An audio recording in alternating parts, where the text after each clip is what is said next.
sekarang kita akan buka dulu. Ini keras banget. Ini kita akan lakukan proses uji tuang.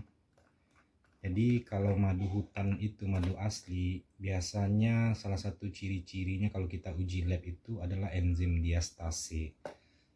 Jadi enzim diastase ini dia mengikat. Jadi kalau misalnya kita tuang ke dalam gelas, dia dijatuhkan dari ketinggian dia nggak akan pernah pedar, dia nggak kayak air. Nah, ini dia tetap nyatu dia.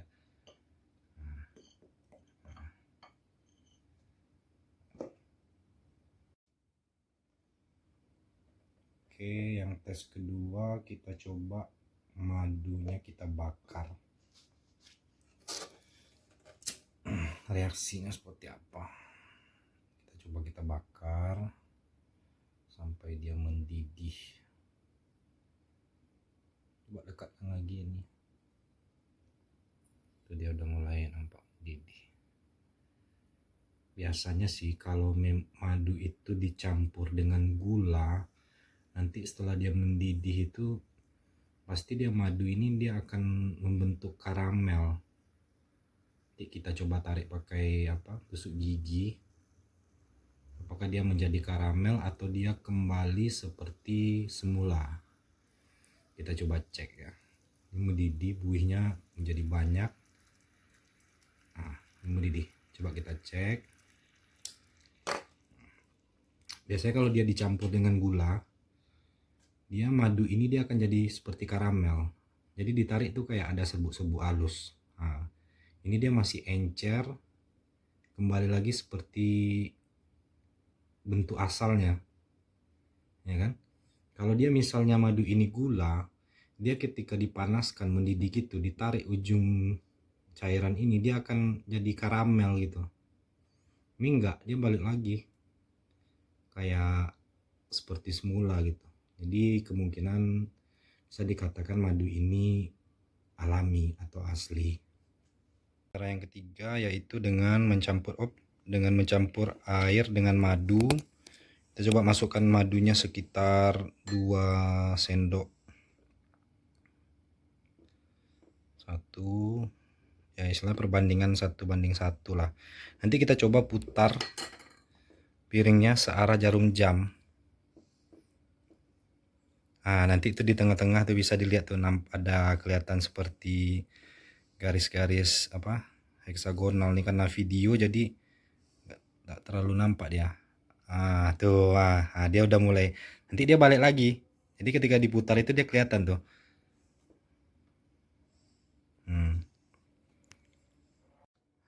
Tes yang keempat yaitu dengan coba memasukkan madu ke dalam air. Apakah dia langsung jatuh ke dasar? Coba tes. Masukkan pelan-pelan. Nah, coba udah cukup. Ya. Kita bisa lihat perbandingannya. Nah, itu di dasar itu ada kayak gumpalan-gumpalan. Nah, gumpalan-gumpalan madu. Dia bertumpuk di bawah. Kalau misalnya madu ini dicampur dengan gula atau sirup, dia akan menyatu dengan air. Jadi airnya akan berubah warna. Nah, ini kan enggak. Dia kan warnanya nampak karena dasar gelasnya itu dia warnanya madunya kuning, jadi kuning. Sebenarnya di atas ini dia masih bening. Nah, itulah salah satu ciri-ciri menguji keaslian madu. Jadi kadang ada juga madu yang misalnya kayak madu peras, itu ketika diperas itu ikut terbawa yang namanya serbuk sari atau bipolen, sehingga karena tingkat kekentalannya atau kadar airnya agak encer, jadi kadang ketika dimasukkan di air airnya pun keruh. Nah, itu kita nggak bisa juga pastikan kalau madu itu palsu. Itu semua tergantung tingkat kekentalan air. Kalau misalnya madunya diperas, otomatis kan kayak bipolen serbuk sari bunga itu ikut terbawa. Jadi ketika dimasukkan dalam air, dia langsung menyebar. Jadi sebenarnya kalau untuk keabsahannya, salah satu cara untuk menguji keaslian madu yaitu dilakukan uji lab. Yang kedua yang simple bagi yang mau, itu bisa dibeli kertas pH. Jadi kalau misalnya kita tes madu itu kita celupkan kertas pH, itu kalau dia madu asli angkanya itu pasti berkisar 10 sampai 40. Tapi kalau 50 ke atas itu pasti gula. Itu aja sih intinya. Memang kalau untuk rasa madu pasti berbeda-beda setiap panen. Jadi nggak bisa madu ini, oh ini madunya manis, ini madunya ada rasa asam, ini madunya nggak terlalu manis. Ya semua tergantung nektar yang dihisap lebah. Ada juga madu yang pahit, misalnya dia menghisap nektar mahoni. Nah, jadi semuanya kembali lagi ke nektar yang dihisap oleh lebah tersebut. Jadi nggak bisa kita pastikan madu ini asli atau palsu. Jadi yang tadi itu adalah salah satu cara itu menguji keaslian madu dengan cara yang simple tanpa melalui uji lab. Cuman untuk memastikannya tetap kita akan tetap harus melakukan uji lab. Nggak mungkin dong kita beli madu 1 kilo kita langsung uji lab, karena uji lab itu satu kali uji lab itu harganya sekitar 3 sampai 6 juta. Nah, kalau mau ya silakan. Nah, jadi itulah tadi review dari Sialang Rauhani Lumbung Madurara. Jadi madu hutan ini dia berkisar untuk tingkat kadar airnya itu berkisar 22 sampai 27%.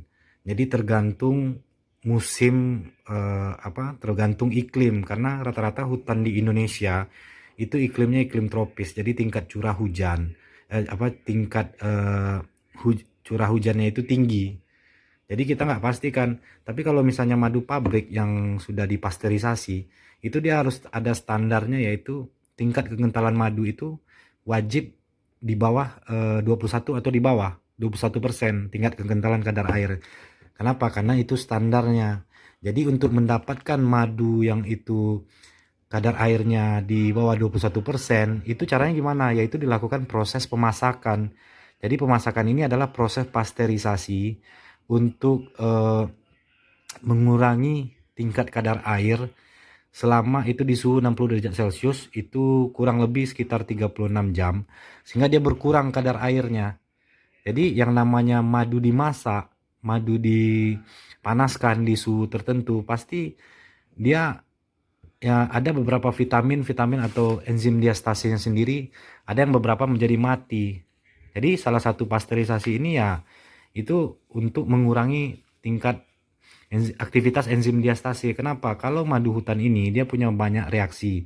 Ada madu hutan ini dia sifatnya dia mengkristal. Mengkristal itu mungkin kan madu ini kan dia mengandung glukosa dan fruktosa.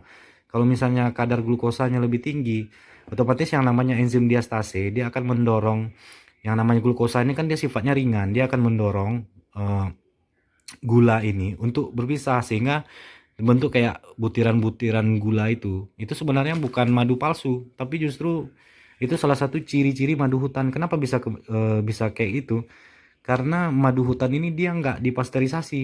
Jadi kita bayangkan kalau misalnya pabrik madu, produsen madu, dia bikin madu itu produksi misalnya 2 ton dikemas dalam botol, tiba-tiba karena madu ini nggak dipasteurisasi, misalnya kadar fruktosanya lebih tinggi, otomatis madu ini kan dia bergas. Nah, nanti ketika dia masukkan dalam botol lalu dikirim disuplai ke daerah-daerah, dimasukkan ke minimarket atau apa, nyampe di sana madunya meledak, rugi dong orang. Nah, jadi perusahaannya bisa rugi. Makanya untuk mensiasatinya gimana? Madu ini dilakukan proses pasteurisasi, yaitu proses pemanasan. Jadi itulah bedanya madu hutan dengan madu pabrik yang sudah dimasak. Jadi teman-teman ya harus paham juga kenapa madu begini, kenapa madu hutan dia ada yang disemutin, ada enggak. Ada yang disemutin itu biasanya karena gini, ketika madu itu bergas, itu biasanya madunya masih muda. Jadi larva-larva yang mau jadi lebah ini ketika diperas, dia belum jadi lebah nih. Akhirnya larva-larva di sarang itu ikut terbawa, ikut terperas. Sehingga kenapa? Ada reaksi. Reaksinya apa? Reaksinya